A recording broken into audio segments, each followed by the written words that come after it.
apologize, I really do. But let me just take care of something now, that way we can just get this over with and enjoy the rest of the evening. I just need to make one quick announcement, and that is, if there's any ladies out there that might still have a key to the groom's apartment, being that he's married, can you bring it up? Is there any ladies at all? Oh, there is? Oh, can you bring them up? Oh, yes. Oh, these are any ladies that have a key to your apartment. I don't understand. Ladies, gentlemen, this was supposed to be a joke. Appreciate that. Guys, I'm so sorry. I need to now, ladies and gentlemen, I really need to apologize to the groom. I wasn't expecting this at all, but I just want to make sure. This is the last one. Is there anyone else? Oh, there's one more? Thank you. I can give you one from the apartment. Can I keep the one from Augusta? Whoa! Now, is this the last one? Oh, there is one more.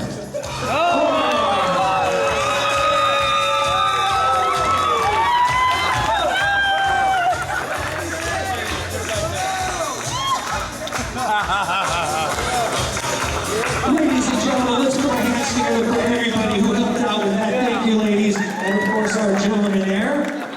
Now, don't forget to Jackie, we have a little something up our sleeve later for you, okay? But what we'd like to do right now is we're going to turn the microphone over to our maid of honor. She's going to be first, ladies first always. She'll be doing a toast, so let's put our hands together for our maid of honor. You go, girl. Okay, so hi everyone. For those of you I haven't met yet, I'm Claire. I'm Jackie's cousin. Sorry. I just want to say a few things and then I'll let you get back to your festivities. I would like to preface before I start that public speaking is not a strong suit. I'm going to go with that word. So if I vomit, just kind of roll with it and no questions. Okay, splash soda. So I'm thrilled you're here to be here on this occasion that Jackie and I have been talking about since we were very little girls.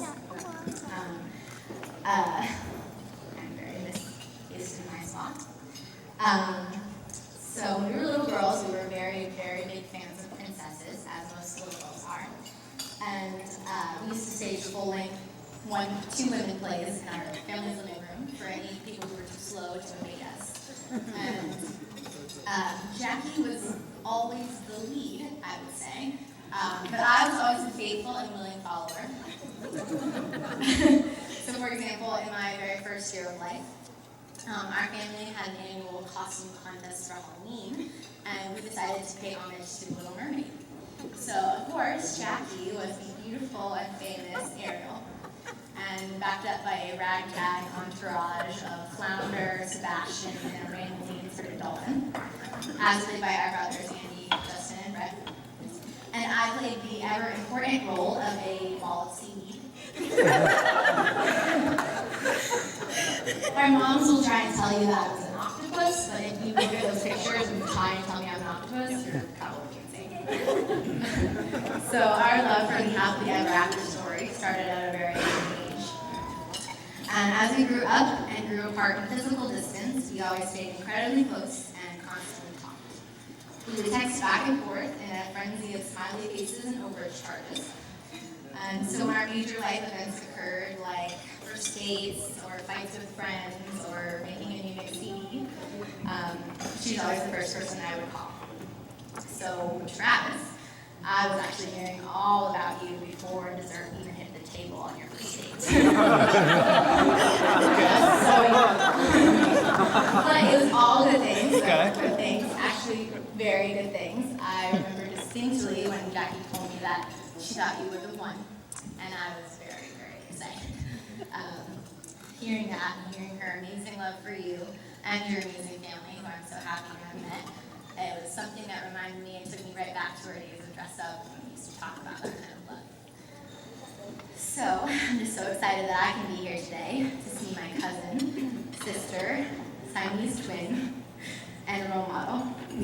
And as I will always see you, my tied a knot to her very own prince. So if everyone will raise their glass. Cheers to that. To Travis and Jackie, may you have the best happily ever after ever.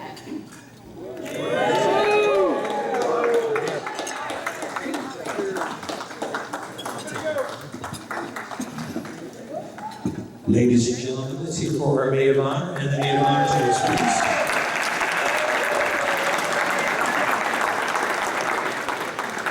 And now it's time for our best man, so put your hands together for the best man. Hi everyone.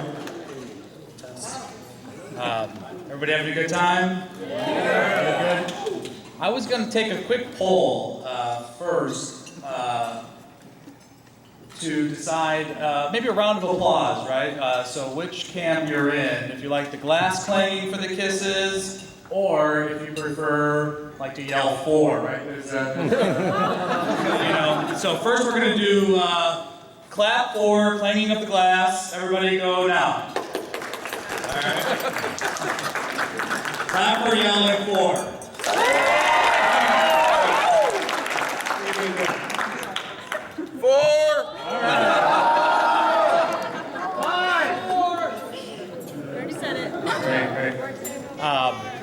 My name is Jay Stolting. I'm Travis' cousin, and glad everybody's having a good time. I certainly am. My family is. I first just wanted to say thanks to Trav and Jackie for having me be the best man. It was. I remember driving in the car. We called. It was a big moment. He shared with me that I was going to be his best man. He shared that my two boys, Andrew and Colin, were going to be the ring bearers. So it was a big day, and I was all excited and happy. And driving in the car down the road from work, and I hung up, and I thought, man, this is great. I'm all uplifted and happy. I hung up, and I thought, geez, I spent a ton of time with Travis growing up. I mean, summers in Bridgeport, and we've always remained close. But I still had that feeling, like, geez. He's in Florida, I'm in Illinois. Wonder why he chose me to be his best man. A light bulb went off, and I'm a Stolten. So from there it all makes sense. So the news for you, Jackie, with that means a few understandings, right? So first, Graham and Granddad would be very proud of this day. And second, kids mean everything in our family and are a priority and are always loved. And third, blood runs deep and very deep. And so with that, I'd like everybody to raise their glass, take a toast, Trev, to you, symbolizing blood. Congratulations.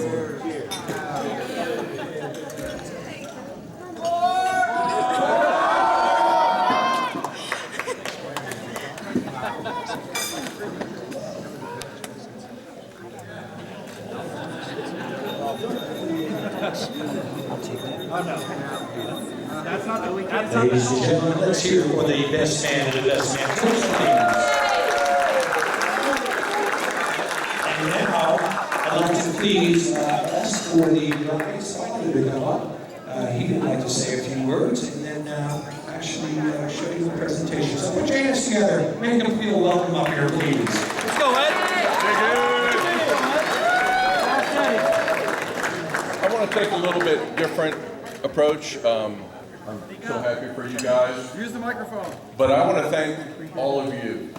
If you've been invited in some way, you've had something to do with these two becoming the people they become. That's why you're here. And I know Terry and I are delighted, and I think that Margot and Stan are delighted that you two found each other. So y'all are very special to us. Thanks for coming. Have a great time tonight. And please be safe going home. I'm sure you noticed driving here, the roads are a little sketchy. This isn't the end of the world, but if you go out the front door, turn to the south, breathe in, you can smell the end of the world. Okay, so please be careful when you're going home. All right, secondly, I want to thank Terry. She planned just a wonderful day. And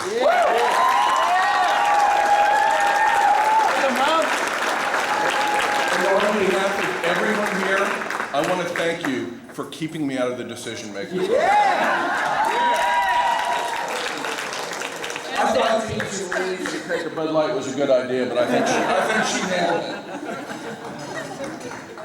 Travis, it was just under 30 years ago that Terry and I got married. I think she was 12, I was 14, something like that. And Terry's parents threw a great party for us. And just like tonight, there was a lot of family and friends. And one of my best friends, Rob Vivini, his parents were there. I was like family to them. I mean, when I go over to their house, they tell me to take the garbage out. But Mr. and Mrs. Vivini approached us and they gave us some advice.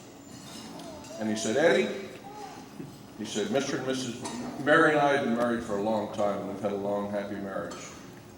And the reason that it's lasted is because before I made any decision that affected the family, I would ask myself, what would make Mary Vivini happy?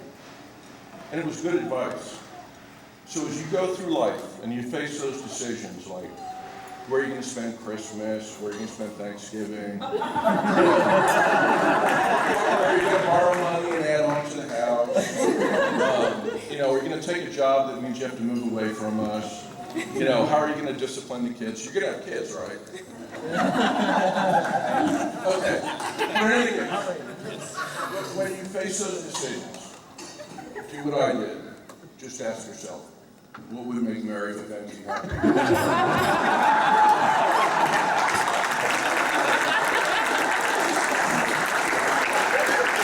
And now, my wife has put together a really cool presentation. All of you have known one or the other since they were young, but I doubt you've all known them both since they were young. So here's a chance for you to get to know a little bit, see some cool images of what their childhood was like.